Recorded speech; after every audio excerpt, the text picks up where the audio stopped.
Lección número 8. El hombre de Romanos 7. Hola querido, es bueno estar contigo en el estudio de estos temas de Romanos. El propósito de la lección de esta semana es mostrar la realidad de la vida cristiana después de la conversión. El texto de la semana es el capítulo 7 de la epístola a los Romanos, todo el capítulo. Empezaremos analizando el versículo 1. Dice así: ¿acaso ignoráis, hermanos, pues hablo con los que conocen la ley, entre paréntesis, que la ley se enseñorea del hombre entre tanto que éste vive? Dime una cosa, ¿de qué ley está hablando Pablo en este versículo? Está hablando del sistema de sacrificios y ceremonias que anunciaban la venida del Mesías. Los que conocen la ley eran los judíos que no aceptaban que las ceremonias y sacrificios habían terminado con la llegada y el sacrificio mayor del Cordero de Dios que quita el pecado del mundo. Pablo dice que esta ley de ceremonias y símbolos se enseñorea del hombre, o sea, gobierna al hombre, de modo que el hombre está sometido a esta ley mientras viva. Hay una sola cosa que puede romper la relación del ser humano con esta ley, y esa cosa es la muerte. En los versículos 2 y 3, el apóstol usa la ilustración del matrimonio. Habla de una mujer casada que tiene un marido y está sujeta a él. Está sujeta, entre comillas, significa unida. Cuando dos personas se casan, están unidas para toda la vida. Están unidas la una a la otra hasta que la muerte las separe. El matrimonio es un compromiso de los esposos hasta que uno de ellos muera. Nadie puede ser libertado de la ley del matrimonio hasta que ocurra la muerte. Mientras el marido viva, la esposa no es libre para casarse con otra persona, porque eso sería adulterio. Si su marido muere, entonces sí, ella está libre. La muerte termina con la relación y permite una nueva relación. Bueno, el punto principal de esta ilustración es el siguiente. La muerte acaba con una relación y hace posible otra relación. Pensemos entonces en lo que Pablo quiere enseñar. Estoy atado a todo el sistema ceremonial. La ley tiene dominio sobre mí, dice en el versículo 1. ¿Cómo puedo ser rescatado y puesto en libertad? ¿Con la muerte? Al morir Jesús en la cruz del Calvario, todo el sistema de ceremonias murió. El velo fue rasgado de arriba para abajo. Y esa muerte de Cristo en la cruz, que también hizo posible la muerte de las ceremonias, esa muerte hace posible mi relación con un nuevo esposo, con el verdadero esposo. Porque todo lo que ese cuerpo de ceremonias hacía era simbolizar al verdadero esposo, al verdadero Salvador, para que seáis de otro, del que resucitó de los muertos, afirma el versículo 4. Entonces, estoy libre de todas las ceremonias simbólicas. Puedo unirme a Cristo, la realidad salvadora, el verdadero esposo. Dios ha hecho posible, por su gracia, que fuéramos desatados de la ley de ritos y ceremonias y fuéramos juntados a Cristo. Ahora Cristo es el que tiene dominio sobre mí, ya no la ley de ceremonias. Y así como una pareja unida por el matrimonio produce hijos, así mi matrimonio con Cristo ahora produce frutos. Ahora, en la ilustración que usa Pablo, nota que hay una sola mujer, pero hay dos maridos. La mujer está en una situación difícil porque ella solo puede ser la esposa de uno de los dos. Y desafortunadamente ella fue casada primero con el que era apenas un símbolo del que habría de venir. El hombre con el cual está casada es un buen hombre, pero el problema está en que es apenas un símbolo de la realidad. Ella desearía mucho casarse con la realidad, pero su marido, el símbolo, todavía vive. ¿Qué puede hacer? Está sujeta por la ley a su marido, y a menos que él muera, ella no puede casarse legítimamente con otro hombre. El primer marido es el sistema ceremonial. El segundo marido es Cristo. Y tú y yo somos la mujer. Las ceremonias no ofrecen poder, solo esperanza en el que vendrá. Cristo es la realidad. Pero los judíos en los primeros años del cristianismo no querían abandonar al esposo muerto. Querían casarse con Cristo, pero cargando el cadáver del primer esposo. Y eso no tenía sentido. El otro día, una persona muy sincera me dijo: ustedes usan ese argumento de ley ceremonial, ley moral, para decir lo que ustedes quieren. Cuando les conviene es ley moral. Cuando no les conviene es ley ceremonial. Bueno, esta es la segunda parte de la lección de esta semana. ¿De qué ley está hablando Pablo en Romanos 7? De ambas, de la ley moral y de la ley ceremonial. De la ley ceremonial dice que está muerta. De la ley moral dice en el versículo 12, de esta manera que la ley y a la verdad es santa y el mandamiento santo, justo y bueno. ¿Y qué es lo que nos hace pensar así? Los versículos 8 al 11. Porque en esos versículos Pablo afirma que el problema está con el pecado y no con la ley. E inclusive menciona el 10º mandamiento al decir en el versículo 8, pero el pecado, aprovechándose del mandamiento, produjo en mí toda clase de codicia, porque aparte de la ley, el pecado está muerto. Aparte de la ley, el pecado está muerto. ¿Qué quiere decir eso? Que si no existiese ley, no existiría pecado. No habiendo ley, no habría pecado. Aparte de la ley, el pecado estaría muerto. Oh, querido, el problema no es la ley. La ley es una imagen perfecta del Dios perfecto que la dio. La ley es un excelente espejo, puede mostrar mi mancha, pero no me puede limpiar. La ley es santa, pero no me puede hacer santo. Solo puede mostrarme cuán impío soy. La ley es justa, pero nunca podrá justificarme, solo puede condenarme. La ley es buena, pero no puede hacerme bueno. Solo puede mostrar mi miseria y el mal que mora en mí. Bueno, la conclusión de Pablo es que el problema está con el pecado y no con la ley. Eso es lo que dice el versículo 13. Mira, te lo voy a leer. Entonces, ¿lo que es bueno vino a ser muerte para mí? De ninguna manera. Más bien el pecado, para mostrarse como pecado, produjo en mí la muerte por medio de lo que es bueno, a fin de que el pecado, por medio del mandamiento, llegara a ser extremadamente pecaminoso.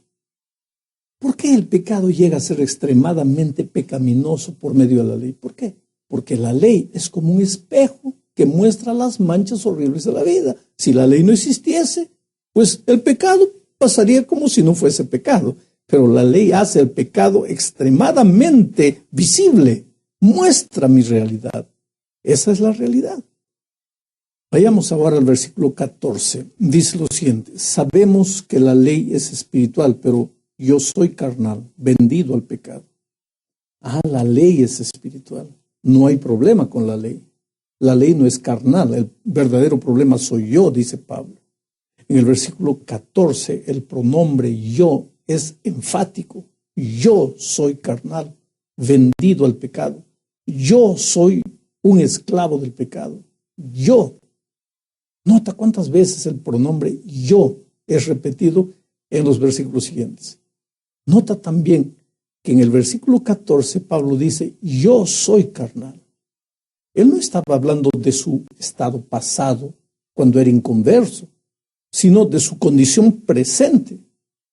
¿Cómo es posible que un cristiano sea carnal y esclavo del pecado? ¿Tiene coherencia eso? Antes de todo debemos reconocer que hay un sentido en el cual el verdadero creyente no es carnal. Romanos 8:9 dice, no vivís según la carne, sino según el Espíritu. Pablo se refiere a su vida no salva como el tiempo en que estaba en la carne, En otras palabras, hablando posicionalmente, ojalá que no esté hablando difícil, hablando posicionalmente, un verdadero creyente, una persona justificada, ya no está en el reino de la carne, sino en el reino del Espíritu. Está en Cristo y Cristo está en él. La persona salva ya no es esclava del pecado. Sin embargo, en Romanos 7:14, Pablo no se está refiriendo a su gloriosa posición, sino a su condición presente, a su naturaleza. Se está refiriendo a su experiencia actual, al vivir la vida cristiana. Y es posible que un verdadero cristiano tenga un caminar carnal. Esto no significa que la vida cristiana de Pablo estuviera marcada y caracterizada por la carnalidad. No, no, no. Esto se contradiciría con todo lo que sabemos sobre el apóstol. Pero debemos decir que Romanos 7:15 al 24 fue la experiencia real del apóstol. Y todo creyente honesto debe confesar que de un modo u otro, él también ha tenido las mismas experiencias y que ha pasado por las mismas luchas que el apóstol describe en este texto. La esclavitud que estaba experimentando Pablo es explicada en los siguientes versículos. Vayamos al versículo 15, 16, 17. Lo que hago no lo entiendo, pues no hago lo que quiero, sino lo que detesto, eso hago. Y si lo que no quiero, esto hago, apruebo que la ley es buena. De manera que ya no soy yo quien hace aquello, sino el pecado que está en mí. Esto, mira, explica la expresión vendido al pecado, esclavo del pecado, que Pablo usa en el versículo 14. Lo que hago ahora, dice, no lo entiendo. Aquí se habla de la naturaleza pecaminosa. ¿Qué es un esclavo? Un esclavo es una persona que está bajo el dominio de otro. Y por eso no puede hacer nada, no puede hacer lo que quiere hacer. Tiene que hacer lo que no quiere hacer, incluso lo que detesta hacer. Un ejemplo de esto serían los hijos de Israel que sufrían bajo la esclavitud de Egipto. El esclavo israelita estaba obligado a hacer ladrillos. Él no quería hacer esto, pero tenía que hacerlo. Él quería hacer otras cosas, pero no podía hacer lo que quería. Bueno, del mismo modo, la persona que es esclava del pecado, porque todavía tiene la naturaleza pecaminosa, esa persona está en lucha constante y se desconcierta, se desespera. No entiendo, dice, no comprendo, estoy perplejo con lo que pasa conmigo, porque ya me convertí, pero todavía siento este deseo de hacer el mal. Lo que detesta hacer, no hace. No puedo hacer, dice. Lo que quiero hacer, no lo hago. Lo que sé que tengo que hacer, lo que no quisiera hacer, eso estoy haciendo. ¡Qué drama terrible! Más adelante en el versículo 16, Pablo dice, entonces apruebo que la ley es buena. Aprobar es estar de acuerdo. Quiere decir, Pablo está de acuerdo con la ley. Por ejemplo, la ley dice no codiciarás. Estoy de acuerdo. Esta es una buena ley. El mandamiento de Dios contra la codicia es santo, recto y bueno. Cuando alguien dice, no hay que codiciar, yo digo amén. No quiero codiciar. Yo sé que codiciar es malo, odio la codicia, pero vivo codiciando. Soy un esclavo de este pecado, porque todavía cargo la naturaleza pecaminosa, de la cual solo me libraré cuando Cristo vuelva. Entonces sí, esto corruptible será vestido de incorruptibilidad, pero hasta ese día la lucha continuará dentro de mí. En el versículo 17, Pablo explica que el problema es el pecado que mora en mí. Este es un gran problema que enfrenta todo creyente. Es interesante cómo Pablo hace una diferencia entre él y el pecado que mora en él. No yo, sino el pecado, dice. Esto indica que Pablo está describiendo desde la perspectiva de una persona que ya fue salva en Cristo, ya está convertida. El yo pecaminoso no es su verdadero yo.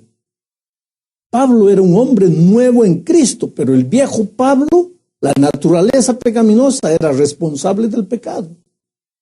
Mira, Pablo no está tratando de desligarse de su responsabilidad. Las acciones malas, él asume la responsabilidad, pero está distinguiendo entre las dos naturalezas. Y eso también él hace en el versículo 20.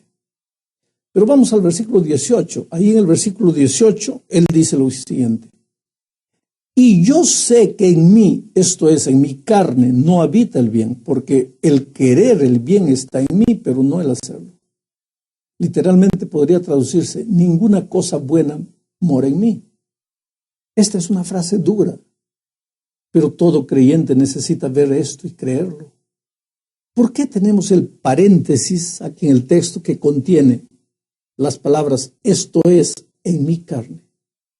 Esto es otro indicio de que Pablo estaba escribiendo desde la perspectiva de una persona salva, no de una persona no regenerada.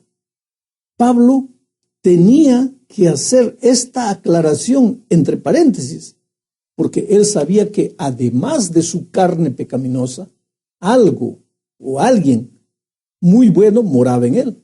Quiere decir, había dos naturalezas. Una quería servir a Dios y la otra quería andar en los caminos del enemigo.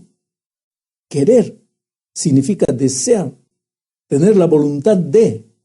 Yo quiero hacer el bien, dice Pablo. Yo quiero tener victoria sobre el pecado. Yo quiero guardar la santa ley de Dios. Yo quiero obedecer la palabra de Dios.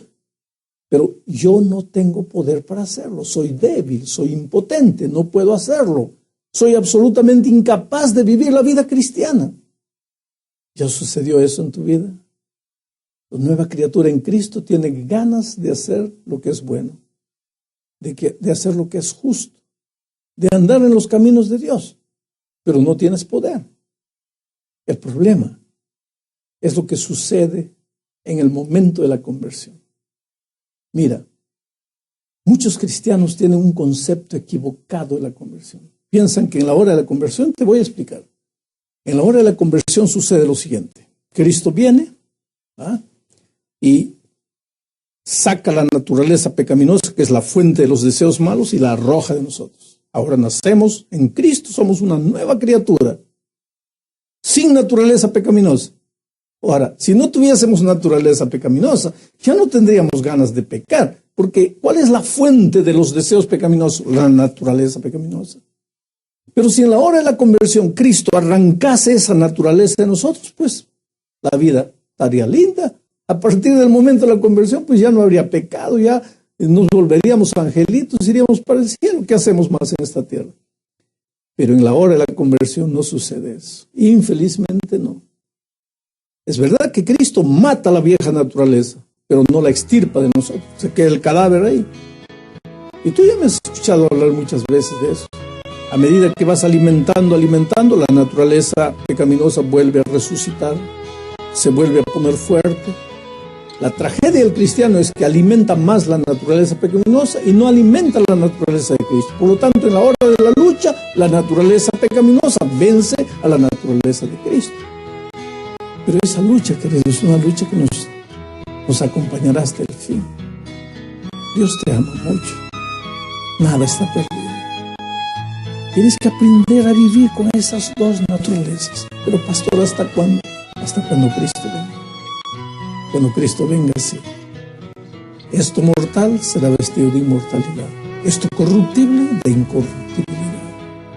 Y el pecado no se levantará